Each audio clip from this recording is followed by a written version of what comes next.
It doesn't start with a revelation. It starts with something much smaller, a silence that suddenly feels heavier than usual, a phrase that you can't unhear, a look that lingers too long or doesn't linger enough, a detail you once ignored, now too sharp to forget. And something shifts, something you didn't ask for. Like when you rub your eyes in the dark and the blur sharpens into something else. Not more beautiful, not more comforting, just more real. That's how truth arrives, not like light, but like a crack. A fracture in the lens you've been using to look at your life, a lens that was comforting, distorted, warm with self-deception. And now that it's cracked, things are clearer, but colder too. And you don't tell anyone, not yet. Because how do you explain a truth that no one asked to hear? How do you say, the life I was living was a story, and the story isn't working anymore? So instead, you go quiet. You start paying attention to conversations that feel rehearsed, to rituals that used to comfort you and now feel mechanical, to smiles that twitch a little too fast, to words that fall just short of meaning what they say. You start noticing that so much of what we call connection is really just agreement. Agreement to keep the story going, agreement to keep pretending. And that's when it hits you. Truth is not what sets you free. Not at first. What it does first is isolate you. It strips you. It peels off the roles, the masks, the careful excuses. It makes everything you built tremble.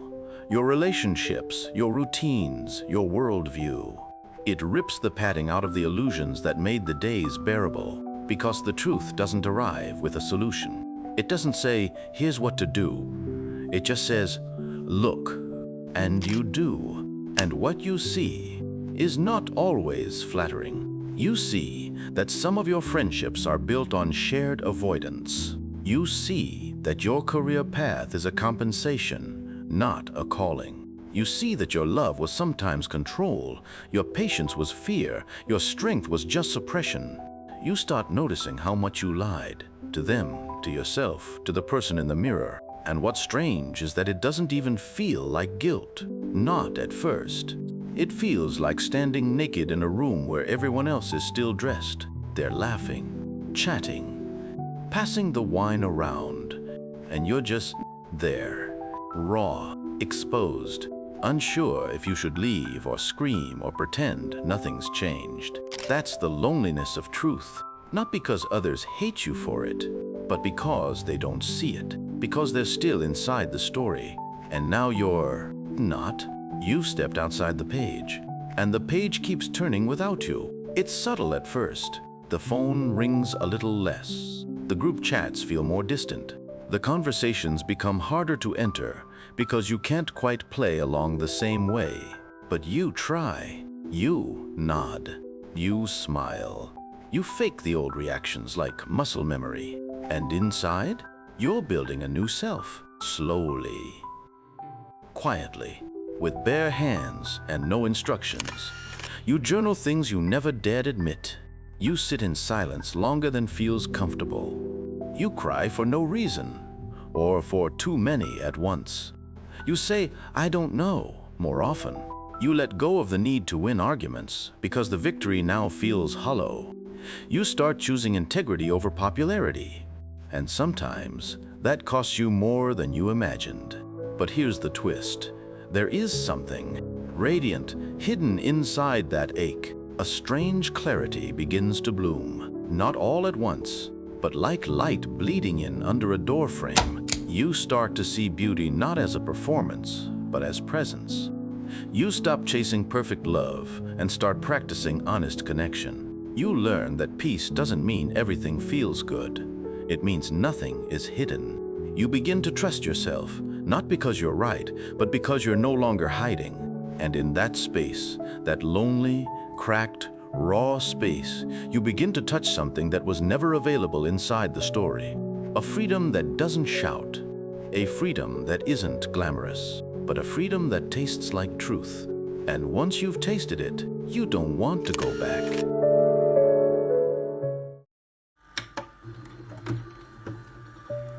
Before truth isolates you, it seduces you, not with clarity, but with comfort. A velvet cocoon that asks nothing of you, except your silence. The lies we believe aren't always shouted. They aren't neon signs or political slogans. They are whispers, soft, convenient half-truths that curl around your spine and make it just a little easier to sleep at night. You know them well. I'm fine. This is what adulthood looks like. Everyone else seems okay, so maybe I should be too. Maybe love just fades. Maybe this job is supposed to feel like a cage. We wear these phrases like well-worn coats. Comfortable, familiar, even when they chafe. But comfort is not always kindness, and the mind has a cruel tendency to mistake sedation for peace. Because here's what no one tells you. The world will applaud your illusion. It rewards the polished mask more than the trembling face underneath.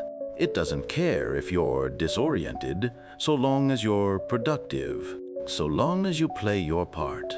And somewhere along the way, you stop noticing the gap, the space between what you feel and what you perform. You become someone who answers, busy but good, while secretly grieving the slow erosion of your aliveness. You laugh at jokes you don't find funny. Say yes when your entire body wants to say no. You become fluent in smiling through exhaustion, but you don't protest, because to protest would be to disturb the order, to admit that something fundamental isn't right. And once you say that out loud, the cracks appear. It's easier to keep the stage lights on, to keep the play running, to act your role until the end. Philosophers have spoken about this sleepwalking through life. Soren Kierkegaard, in The Sickness Unto Death, wrote that despair is not merely suffering, but the refusal to be oneself.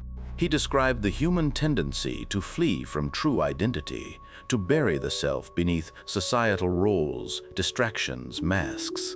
The despairing self, he said, is not even always aware of its despair. It functions, it smiles, it pays rent. But inwardly, it is disconnected from its essence, from its deepest truth. And Kierkegaard's warning is not abstract. You felt it. That weird emptiness at the center of achievement. That strange ache after you get what you thought you wanted. That quiet grief in the middle of a perfectly normal day. Because the lie we live is not just cultural, it's personal.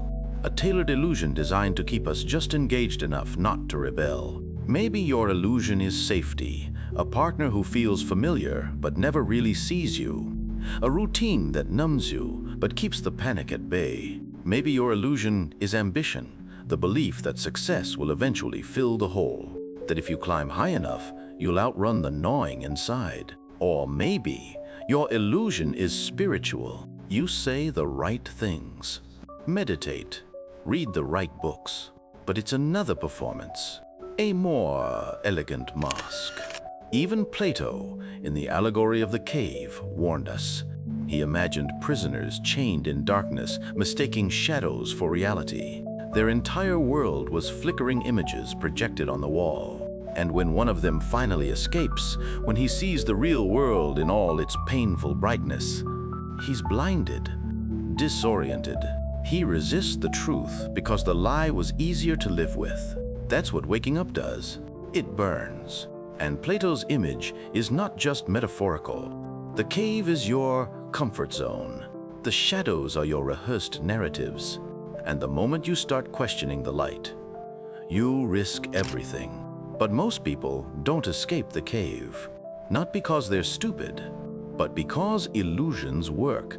They shield us from the unbearable questions. What if my life isn't really mine? What if I've built this whole identity around the expectations of others? What if the truth costs too much? And sometimes it does. To admit the illusion means rewriting the script. It means disappointing people. It means confronting the parts of yourself you've neglected. And not everyone is ready for that. Even Simone de Beauvoir, in The Ethics of Ambiguity, speaks of bad faith, the tendency to flee from freedom by collapsing into roles, the mother, the martyr, the genius, the victim. Identities that feel stable but imprison us because they close the door on growth, on risk, on reinvention. De Beauvoir insists that real freedom is terrifying because it demands responsibility. And sometimes, responsibility is heavier than lies. So we stay, we nod, we scroll. We shrink ourselves into routines and titles and performances because illusion is warm and truth is cold at first. But here's the catch. The longer you stay in the illusion, the more it costs. It doesn't demand blood or money or public failure. It demands your vitality, your capacity to feel deeply, to love foolishly, to want without shame. And slowly, imperceptibly, you begin to trade your aliveness for stability until one day you wake up in a life that looks good but feels like it belongs to someone else. That's the danger of comfort. It doesn't kill you, it just puts you to sleep. But something in you stirs, some part that still remembers what it was like to want without apology, to move towards something because it pulled at your soul, not because it made sense on paper. And that's where truth begins, not as a revelation, but as a quiet rebellion, a refusal to keep sleepwalking.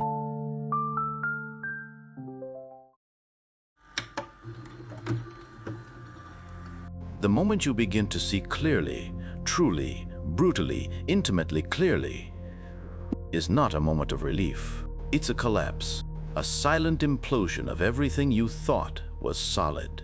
Everything you clung to for certainty, for identity, for meaning. Because the truth doesn't arrive like a revelation. It arrives like a rupture, a fault line spitting through the floor of your beliefs, and suddenly you're not standing anywhere. You're falling. Clarity is not a light. It's a scalpel, and it cuts through the illusions you've grown attached to. Not just ideas, but people, routines, and versions of yourself. It's the friend you admired and suddenly see as manipulative. The job you chased for years and suddenly realize is draining your spirit. The version of yourself you've been performing and suddenly no longer recognize. You thought truth would liberate, but first, it disorients. Hannah Arendt, writing after the horrors of the 20th century, spoke of the loneliness that comes with truth. She described how, in a world built on shared lies, truth-tellers often find themselves isolated. Not because they are wrong, but because they break the spell. In The Origins of Totalitarianism, she warned that people would often rather belong to a shared delusion than face the anguish of standing alone in truth. This is not just politics, this is daily life. This is your friend group, where nobody talks about what really matters. This is your family that pretends, every year, that things are just fine. This is your own inner voice that tells you, don't bring that up, don't ruin the mood, don't go there. To see clearly is to break the pact.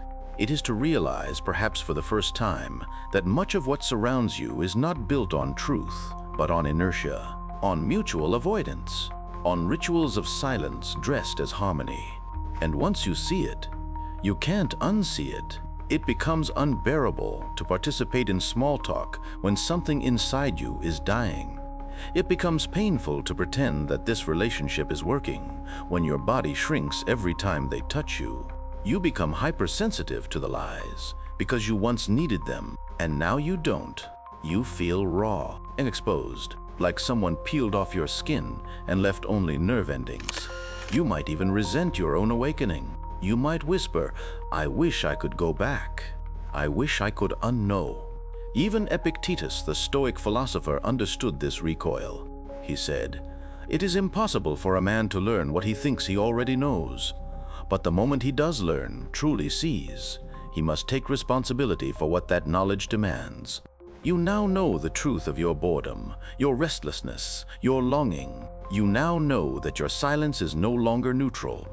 It is complicity. And knowledge, real knowledge, is not neutral. It provokes. It demands. So the world begins to split. The before and the after. The people who still believe and the ones who know too much to pretend. And you? You walk through this new landscape like a foreigner in your own life. You might withdraw, not out of arrogance, but because you no longer know how to participate in conversations that don't feel true. You might speak less, not because you have nothing to say, but because language feels too thin to carry what you now understand. It's not depression. It's not superiority. It's the weight of unfiltered seeing. You've turned the lights on in a room that was never meant to be illuminated. And now the dust, the cracks, the rot, it's all there in sharp relief. But don't mistake this pain for failure. Don't confuse this ache with weakness. Pascal, in his Pensées, wrote, "All of humanity's problems stem from man's inability to sit quietly in a room alone."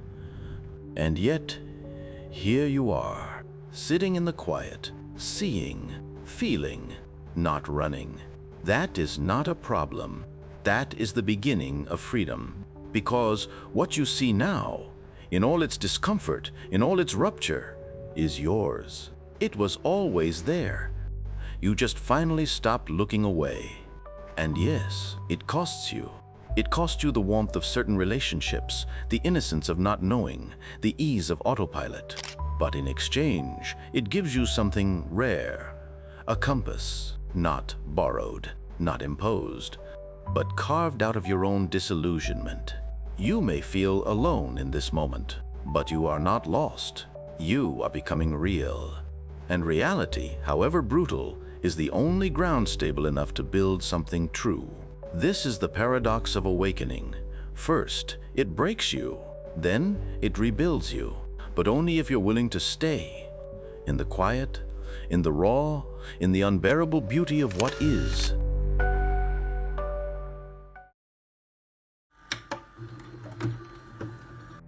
Honesty sounds noble, inspiring.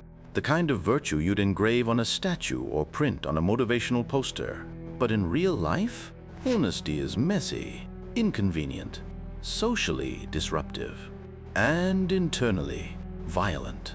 Because to be truly honest, not just about facts, but about feelings, motives, patterns, requires a brutal kind of intimacy with yourself.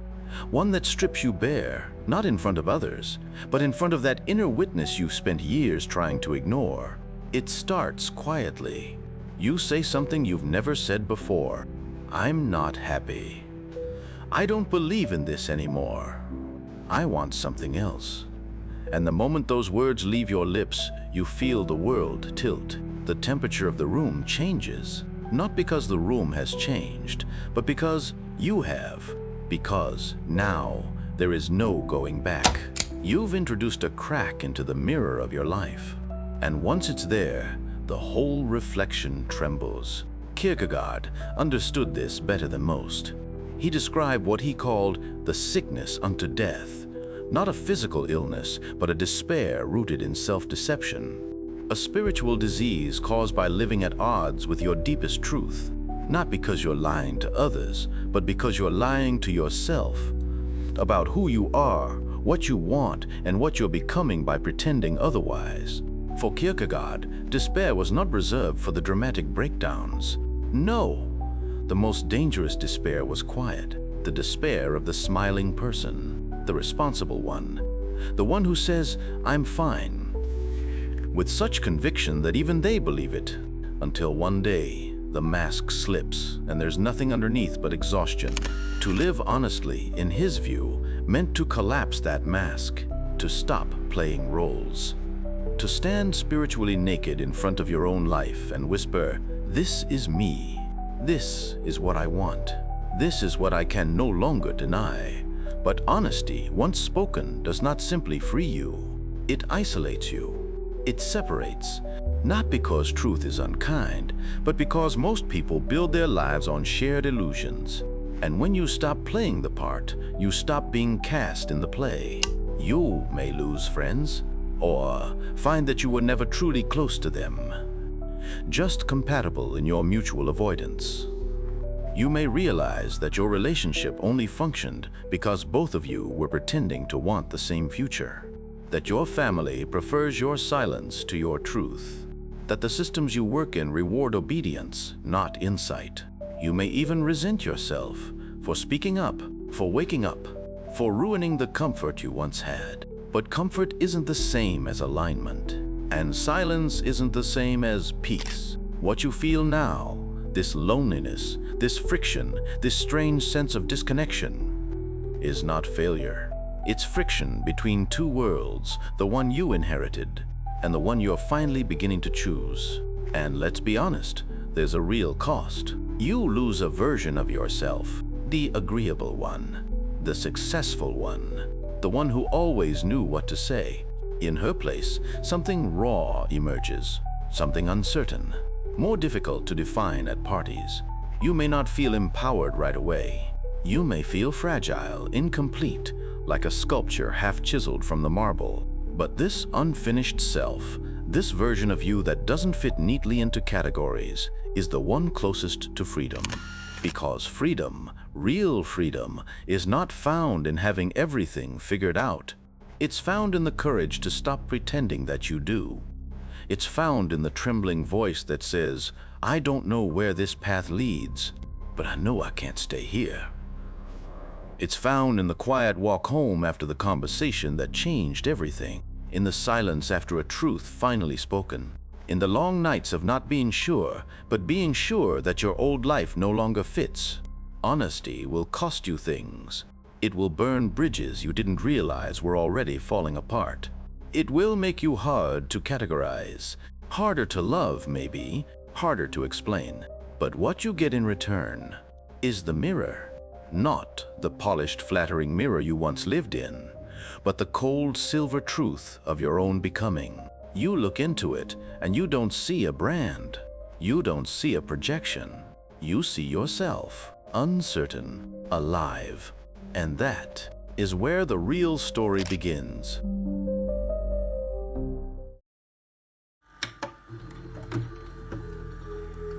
To become untouchable is not to become untouchably perfect.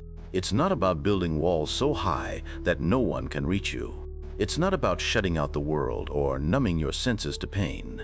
No, becoming untouchable is something far more subtle. It's the art of being fully exposed and yet fully anchored. It's walking through the world with the weight of your truths without collapsing under them. It's holding your scars like medals, not as weapons to wield against others, but as proof of the battles you fought within. This untouchability comes from a fierce ownership of your own story, no matter how raw, messy, or incomplete it may be. It means you no longer rely on others' approval to define your value. You stop shrinking to fit their expectations, and instead, you expand into the shape of your own soul. Nietzsche's idea of the Übermensch, the overman, comes to mind here, but not as some unreachable ideal. Instead, see it as a call to radical self-creation, to sculpt yourself beyond the chains of resentment, fear, and false comfort, to say yes to your loneliness, not as a punishment, but as a gateway.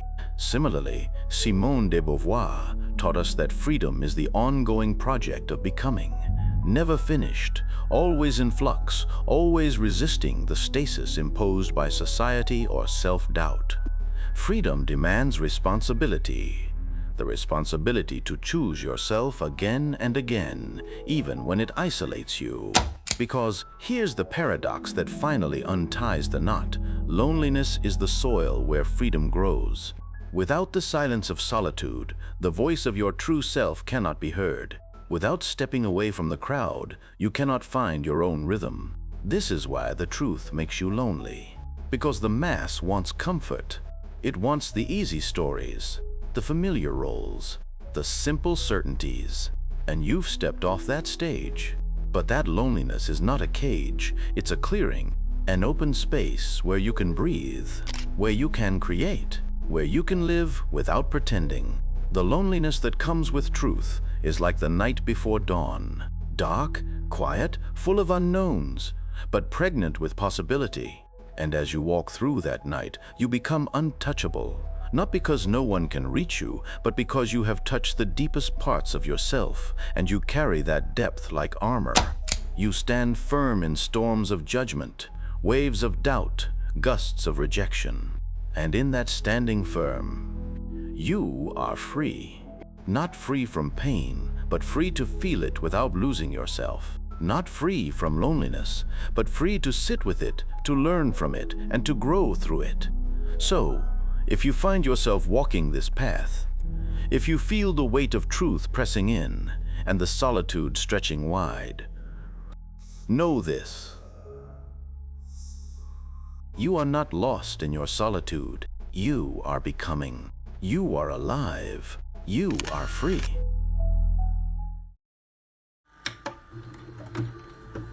I know this stuff can get heavy.